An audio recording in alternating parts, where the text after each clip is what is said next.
The Bible tells us that just before evening, God saw all that he had made, and it was very good. Then it was evening, and then it was morning the next day. This is the Reverend Dr. Laverne Corrine, Williams, Foster Hall, Harvey Brown, Fontaine, Turner, Hill, Holt, McCain, Cash, Johnson. Just happy as a lark to be in this next day. Just happy, God lighted, to be in this next day and to have been included in all that God made and saw was very good, and glad that you are here with me in this next day.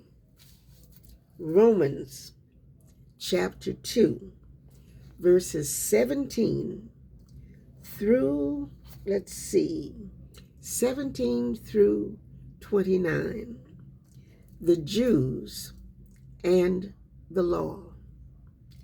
Now if you call yourself a Jew, if you rely on the law and brag about your relationship to God, if you know his will and approve of what is superior because you are instructed by the law, if you are convinced that you are a guide for the blind, a light for those who are in the dark, an instructor of the foolish, a teacher of infants, because you have in the law the embodiment of knowledge and truth, then you who teach others, do you not teach yourself? Do you not teach yourself?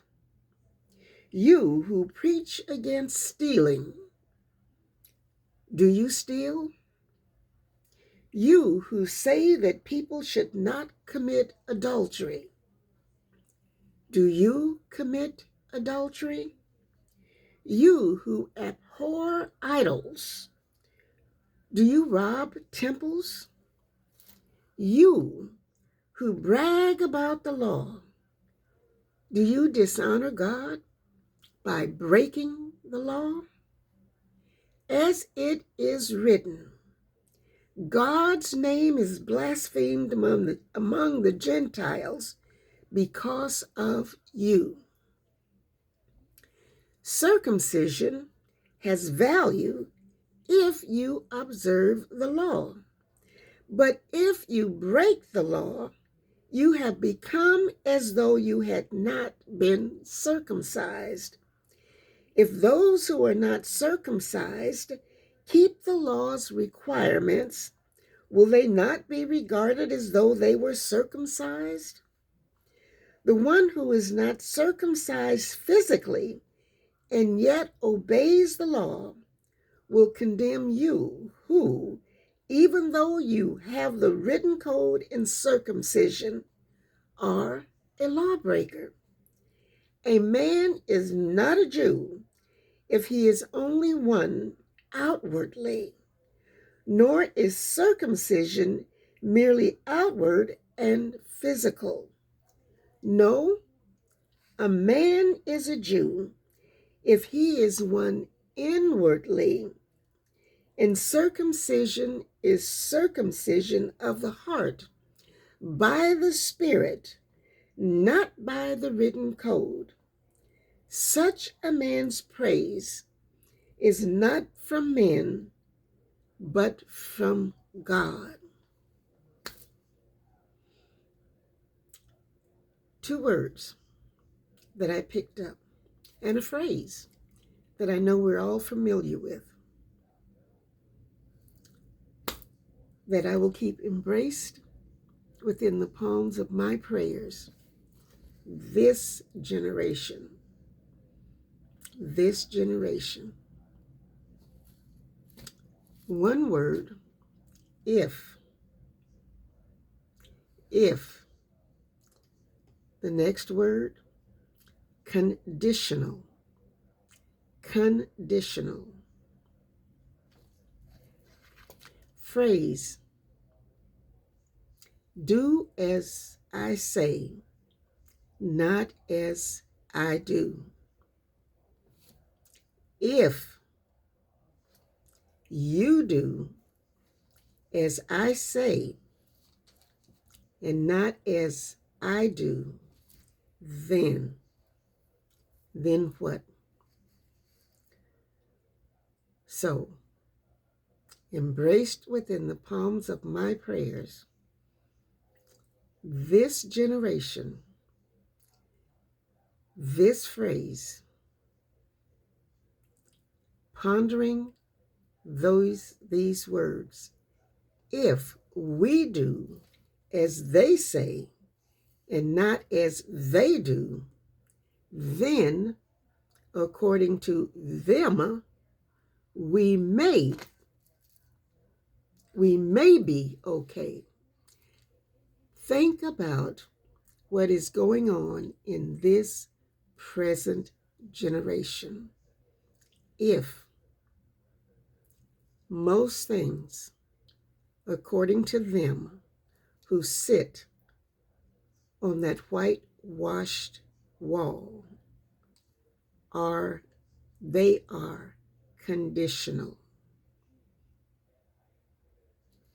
So, embraced here, this generation, for me, if and conditional.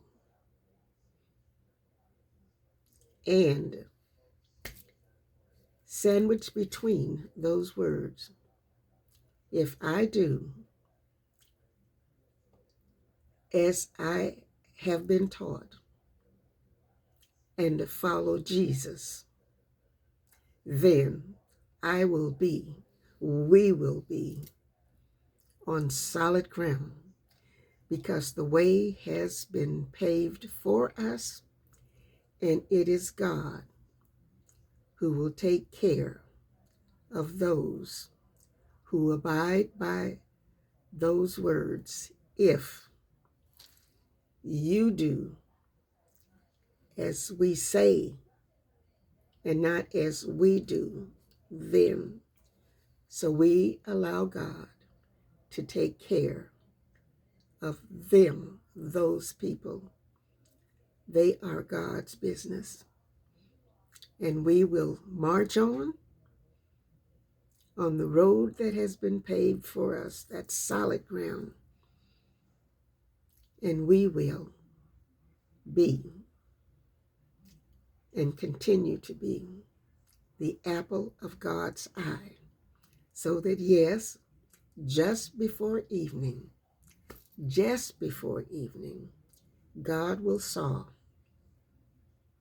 that we were good. This is the Reverend Dr. Laverne Corrine, Williams, Foster Hall, Harvey Brown, Fontaine, Turner, Hill, Holt, McCain, Cash. If and conditional. And we know what is sandwiched between, what actions are sandwiched between the if and the conditional. Make sense? So let's just get on up and go on out, because we will and we are following Jesus. This generation, just as they did their generation.